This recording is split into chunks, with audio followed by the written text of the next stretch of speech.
Good morning students. Last લેક્ચરમાં આપણે magnetic vector potential start કર્યું હતું અને આપણે ઇક્વેશન 61 ડિરાઈવ કરી હતી. ઇક્વેશન 61માં we defined the vector potential A by B is equal to del cross A and del dot A is equal to 0.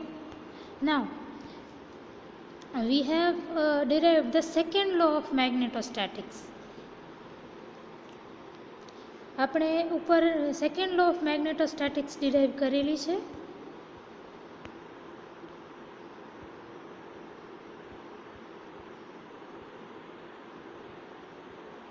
Equation 52માં equation 52 we have derived the second law of magnetostatics, that is del cross V is equal to mu naught J. હવે second law of magnetostatics આપણે વાપરશું.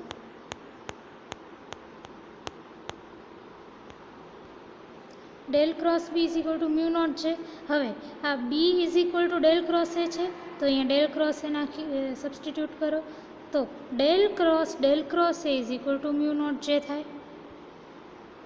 હવે first સેમેસ્ટરની first યુનિટમાં આપણે vector triple product કરીને એક topic study કરી હતી. Vector triple product એટલે સદિશ ત્રિગુણાકાર કરીને આપણે એક ટોપિક ભણી હતી. વેર એ ક્રોસ બી ક્રોસ સી ત્રણ વેક્ટર્સનું ક્રોસ પ્રોડક્ટ એને તમે કઈ રીતે લખી શકો? B into A dot C minus A dot B into C. હવે આ પણ એવું જ છે વેક્ટર ટ્રિપલ પ્રોડક્ટ જેવું. ડેલ ક્રોસ એ એટલે ત્રણ વેક્ટરનું ક્રોસ પ્રોડક્ટ.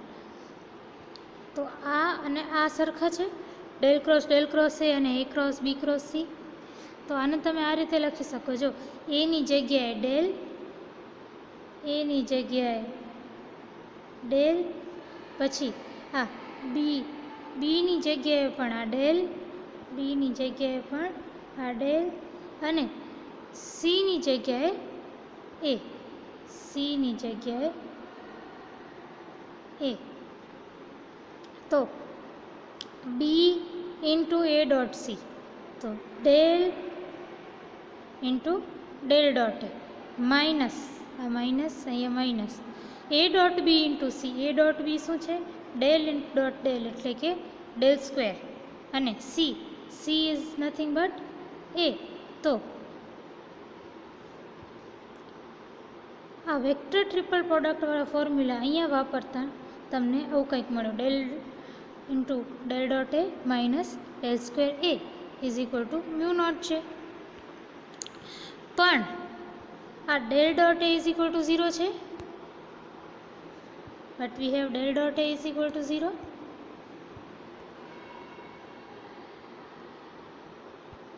તો આ જે છે આની જગ્યાએ હું 0 સબસ્ટિટ્યૂટ કરું તો બચે શું? ખાલી આ ટર્મ તો 0 જ થઈ જાય ફર્સ્ટ ટર્મ, તો ખાલી આટલું જ ભાત બચે, પોર્શન બચે ઇક્વેશનનો. So minus del square A is equal to mu naught J. Minus સાઇનને આમ બાજુ લઈ જાઓ તો del square A is equal to minus mu naught છે. અને તમે ઇક્વેશન 62 નામ આપો. હવે આ ઇક્વેશનનું આ જે ડિફરન્શિયલ ઇક્વેશન છે ને એનું સોલ્યુશન કેવું થાય? The solution of about equation is a is equal to mu naught by 4 pi integration j by mod r into d tau. So which you name as equation 63 અને તમે equation 63 નામ આપો. તો તમને આ શું મળી ગયું? મેગ્નેટિક વેક્ટર પોટેન્શિયલ મળી ગયું. આપણે મેગ્નેટિક સ્કેલાર પોટેન્શિયલ પણ જોયો અને મેગ્નેટિક સ્કેલાર પોટેન્શિયલ ફાઈ પણ જોયો અને મેગ્નેટિક વેક્ટર પોટેન્શિયલ એ પણ જોઈ લીધું. Next topic is article 4.14 magnetic media. The response of materials to an applied field depends on properties of individual atoms and molecules and on their interactions. હવે તમે કોઈ પણ XYZ કોઈ પણ મટીરિયલને મેગ્નેટિક ફિલ્ડમાં રાખો તો એ મટીરિયલ મેગ્નેટિક ફિલ્ડને કેવી રીતે રિસ્પોન્ડ કરશે ને એ ડિપેન્ડ કરે કે એ મટીરિયલમાં કેવા ટાઈપના એટમ કે મોલેક્યુલ છે. કોઈ પણ મટીરિયલને અગર તમે મેગ્નેટિક ફિલ્ડમાં રાખો તો એ મટીરિયલ મેગ્નેટિક ફિલ્ડ સાથે કઈ રીતે ઇન્ટરેક્ટ કરશે કે રિસ્પોન્ડ કરશે, એને એ ડિપેન્ડ કરે કે એ કોના ઉપર ડિપેન્ડ કરે કે મટીરિયલની અંદર કેવા એટમ કે મોલિક્યુલ છે. નાવ the orbital motion of electrons in atoms and molecules provide current which gives rise to magnetic dipole. હવે જેવી રીતે ઇલેક્ટ્રિક ડાયપોલ હતું ને, આપણે યુનિટ 1માં જોતા હતા, એ જ રીતે મેગ્નેટિક ડાયપોલ હશે. મેગ્નેટિક ડાયપોલ કોના કારણે હશે? જો તમારું કોઈ પણ એટમ હોય એનામાં ઇલેક્ટ્રોન્સ હોય અને ઇલેક્ટ્રોન્સ જે છે એ કોન્સ્ટન્ટ કોઈ એક જગ્યાએ ના હોય, પોતાની ઓર્બિટમાં ફરતા હોય. આ રીતે ઇલેક્ટ્રોન જે છે એ પોતાના ઓર્બિટમાં આ રીતે ફરતા હોય. They are not constant. Electron ક્યારેય કોઈ પણ એટમમાં સ્થિર તો હોતા નથી, એ ફર્યા કરે, આ રીતે પોતાના ઓર્બિટમાં ફર્યા કરે.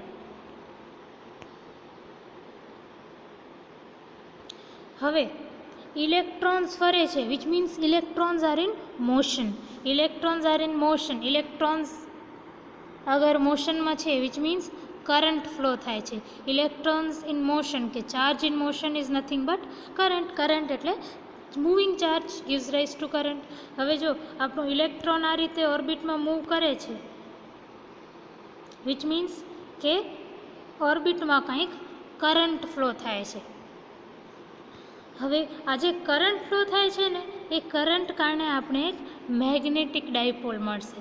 ફરીથી મટીરિયલમાં મેગ્નેટિક ડાયપોલ કઈ રીતે મળે સમજો. મેગ્નેટિક ડાયપોલ એ રીતે મળે કે મેગ્નેટિક ડાયપોલ તમે આ રીતે દર્શાવી શકો. આ રીતે નાના નાના મેગ્નેટિક ડાયપોલ મટીરિયલમાં કોઈ પણ ડિરેક્શનમાં હોઈ શકે.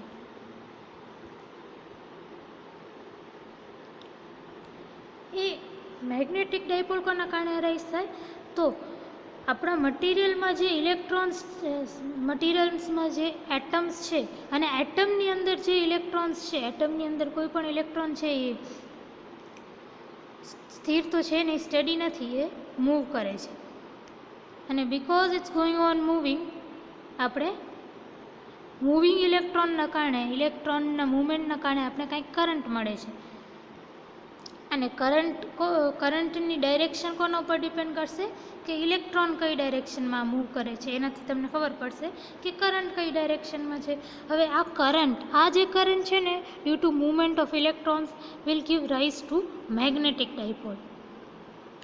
સો તમારા બધા એટમ્સને હું અંદર મટીરિયલમાં જેટલા એટમ્સ છે ને, એને હું આ રીતે એક મેગ્નેટિક ડાયપોલ તરીકે દર્શાવીશ.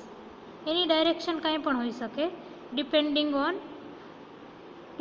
On what is the direction of this electron motion or current. હવે આપણે સિલેબસમાં ડાયામેગ્નેટિક સબસ્ટન્સીસ, પેરામેગ્નેટિક સબસ્ટન્સીસ અને ફેરોમેગ્નેટિક સબસ્ટન્સીસ છે. ડાયામેગ્નેટિક, પેરામેગ્નેટિક અને ફેરોમેગ્નેટિક સબસ્ટન્સીસના બારામાં તમે 12th સ્ટાન્ડર્ડમાં પણ સ્ટડી કર્યું છે. થોડુંક આપણે એને રિવાઇઝ કરશું. અને first is diamagnetic substance.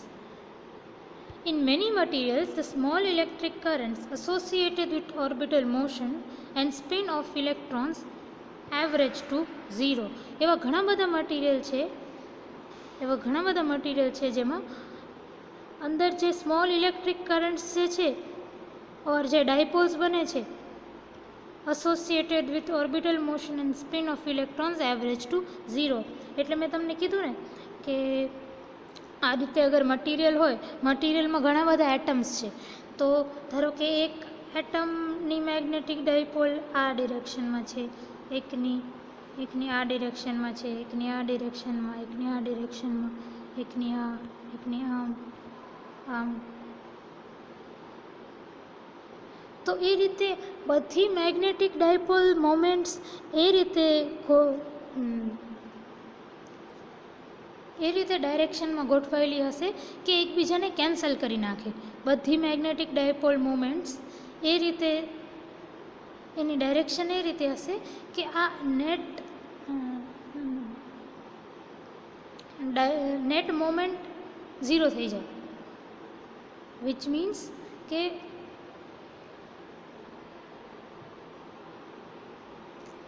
જો આના ઊંધું આના ઊંધું આના ઊંધું છે, આના ઊંધું છે, વિચ મીન્સ એકબીજાને કેન્સલ કરે છે. તો આ જે મેગ્નેટિક મોમેન્ટ્સ કોના કારણે છે? સ્મોલ, મેં કીધું ને ઇલેક્ટ્રિક કરન્ટ્સ જે આ રીતે ફ્લો થાય છે એના કારણે છે. તો હવે આ જે છે ને એ એકબીજાને બધાને કેન્સલ કરી નાખશે. એને એટલે મેં અહીંયા લખ્યું છે કે the small electric currents associated with orbital motion and spin motion of electrons average to 0. They will average to 0. જ્યારે હજી સુધી આપણે મેગ્નેટિક ફિલ્ડ અપ્લાય નથી કર્યો, ખાલી મટીરિયલ જ છે. મટીરિયલ છે એનામાં આ રીતે અલગ અલગ ડાયરેક્શનમાં તમારા મેગ્નેટિક ડાયપોલ્સ છે. અને they will average to 0 એટલે આખું જે છે એ આ બધા નાના નાના ડાયપોલ્સ એકબીજાને કેન્સલ કરી નાખશે અને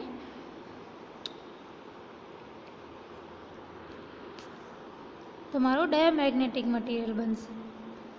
when such atoms are placed in magnetic field, હવે હમણાં જે મેં ડાયામેગ્નેટિક મટીરિયલ કીધું એને તમે મેગ્નેટિક ફિલ્ડમાં રાખો ત્યારે શું થાય?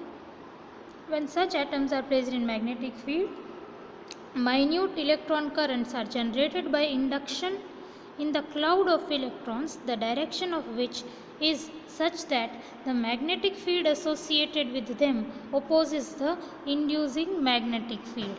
એટલે હવે ધારો કે તમે આ મટીરિયલ જે છે એને આપણું ડાયામેગ્નેટિક મટીરિયલ જે છે એને તમે મેગ્નેટિક ફિલ્ડમાં રાખો, એક્સટર્નલ મેગ્નેટિક ફિલ્ડ એટલે બારેથી અપાયેલી એક મેગ્નેટિક ફિલ્ડમાં તમે તમારું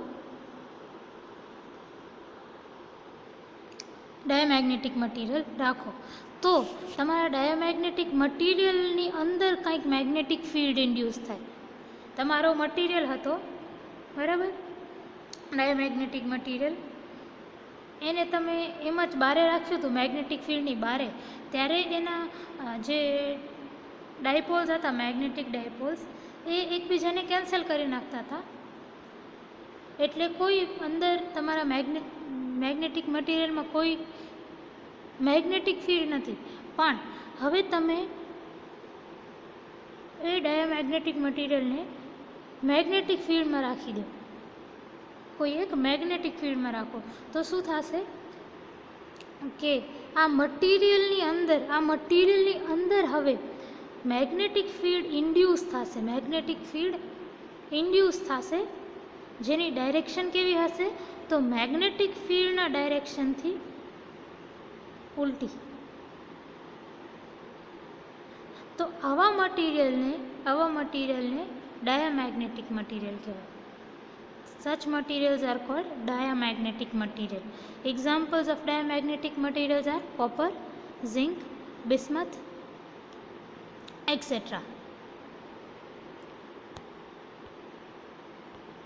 The second is paramagnetic substance. Paramagnetic substance એવું હોય કે the currents from orbital motion and spin motion of electrons do not average to 0, which means કે ડાયામેગ્નેટિક સબસ્ટન્સમાં શું હતું કે અંદર જે છે તમે જ્યારે મેગ્નેટિક ફિલ્ડ અપ્લાય ના કરો ત્યારે શું થતું હતું કે ઇટ વોઝ એવરેજિંગ ટુ 0, બધા એકબીજાને કેન્સલ કરીને it was averaging to 0. But paramagnetic સબસ્ટન્સમાં it does not average to 0.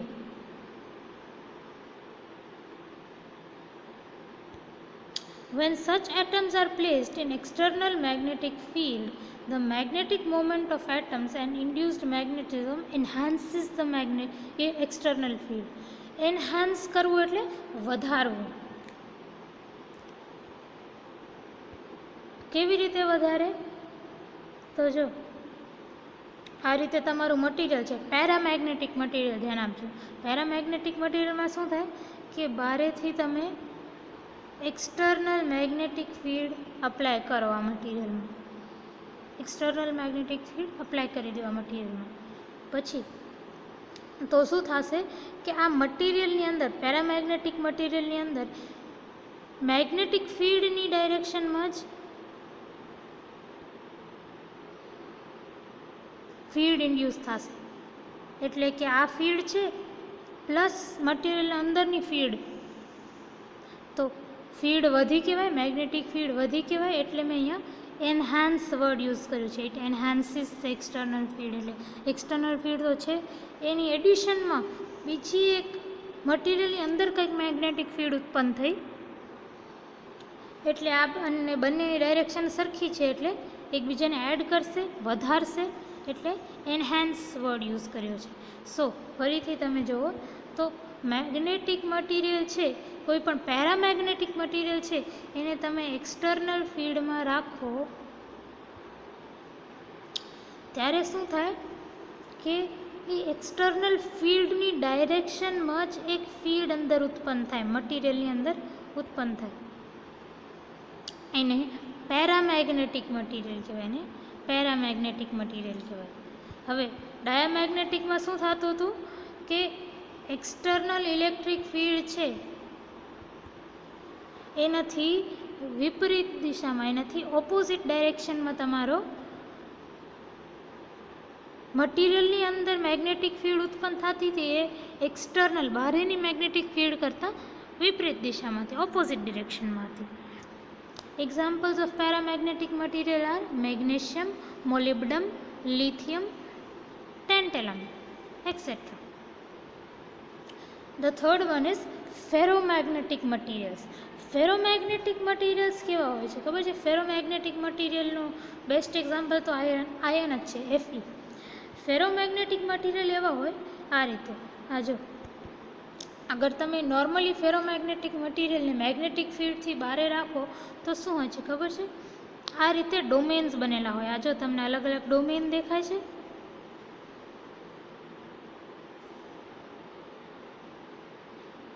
આ ડોમેન્સમાં શું છે કે આ ધારો કે આપણે આ જ એક ડોમેનની વાત કરીએ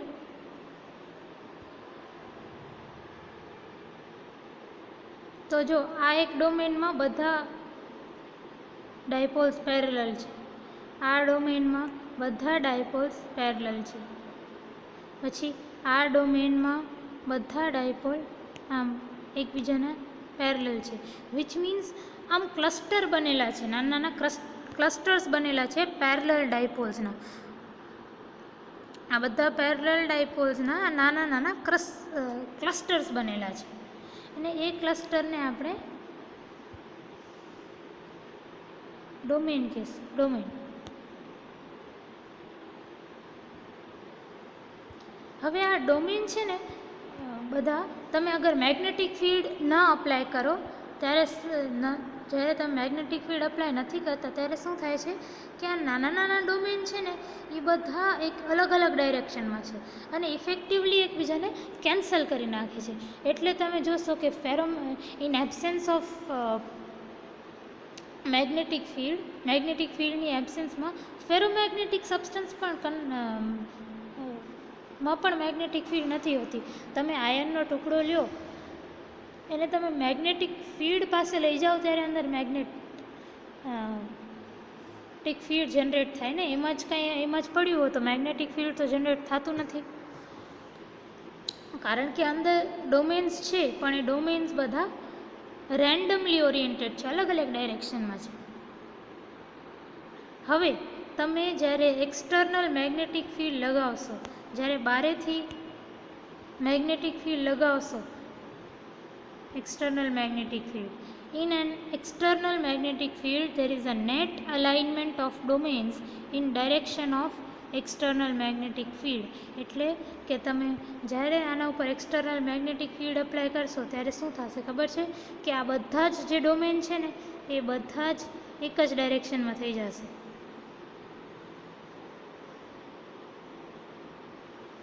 આ બધા જ ડોમેન એક જ ડિરેક્શનમાં થઈ જશે.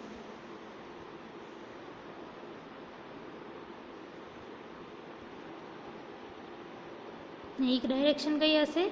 મેગ્નેટિક ફિલ્ડની ડાયરેક્શન. બધા એક જ ડાયરેક્શનમાં મેગ્નેટિક ફિલ્ડની ડાયરેક્શનમાં થઈ જશે. આને ફેરોમેગ્નેટિક મટીરિયલ્સ કહેવાય. Examples of ferromagnetic materials are iron, cobalt and nickel.